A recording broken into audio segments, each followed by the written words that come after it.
Hello friends, welcome back to daily Telugu insights. మరికొన్ని రోజుల్లో Indian premier league 2025 మెగావేలం జరగనుంది. ఈసారి ఐపీఎల్ 2025 కోసం మెగావేలం నిర్వహించడానికి సన్నాహాలు జరుగుతున్నాయి. ఈ నేపథ్యంలో వెటరన్ ప్లేయర్లు, కోచ్ల కోసం ఆయా ఫ్రాంచైజీలు ఇప్పటి నుంచే కసరత్తు ప్రారంభించాయి. అయితే జట్టులో ఎవరిని తీసుకోవాలి, ఎవరిని వదులుకోవాలనే చర్చ ఇప్పటికే మొదలైంది. ఈ క్రమంలోనే పంజాబ్ కింగ్స్ జట్టు నుండి కీలక సమాచారం బయటకు వచ్చింది. టీమిండియాకు T20 టైటిల్ని అందించిన కెప్టెన్ రోహిత్ శర్మ వచ్చే సీజన్లో పంజాబ్ కింగ్స్కు ఆడే అవకాశం ఉందని తెలుస్తుంది. ఐపీఎల్ 2025లో పంజాబ్ కింగ్స్ కొత్త కెప్టెన్ కోసం వెతుకుతుంది. ఈ క్రమంలోనే రోహిత్ శర్మను చేర్చుకునేందుకు జట్టు సాయశక్తులా ప్రయత్నిస్తుందనే అభిప్రాయం వ్యక్తమవుతుంది.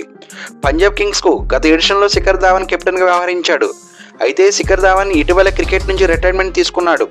ఇప్పుడు ఆయన ఐపీఎల్ ఆడతాడా లేదా అనే విషయంపై స్పష్టత లేదు.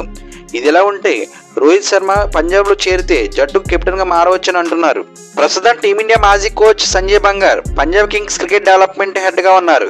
సంజయ్ బంగార్ మాట్లాడుతూ రోహిత్ శర్మ కనుక వేలంలో కనిపిస్తే ఆయనకు భారీ ధర పలికే అవకాశం ఉంటుందన్నారు. అయితే ఆయన కొనాలా వద్దా అనేది మన దగ్గర ఎంత డబ్బు ఉందో దానిపై ఆధారపడి ఉంటుందని తెలిపారు. అన్ని ఫ్రాంచైజీలు రోహిత్ శర్మపై కాన్సన్ట్రేట్ చేశారు అని చెప్పారు.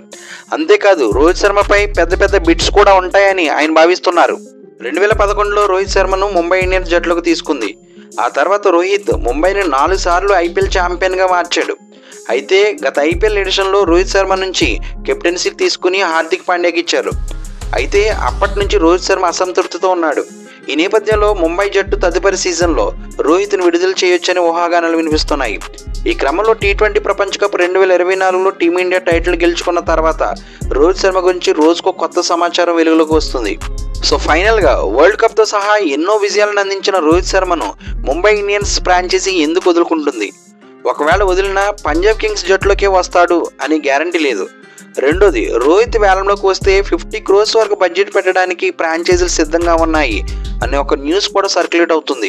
అది కూడా రియల్ కాకపోవచ్చు.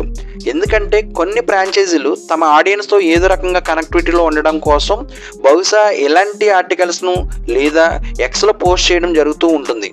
వచ్చే ఐపీఎల్లో పంజాబ్ కింగ్స్ తరపున ఆడతాడా అనేది ఇంకా కన్ఫర్మ్ కాలేదు.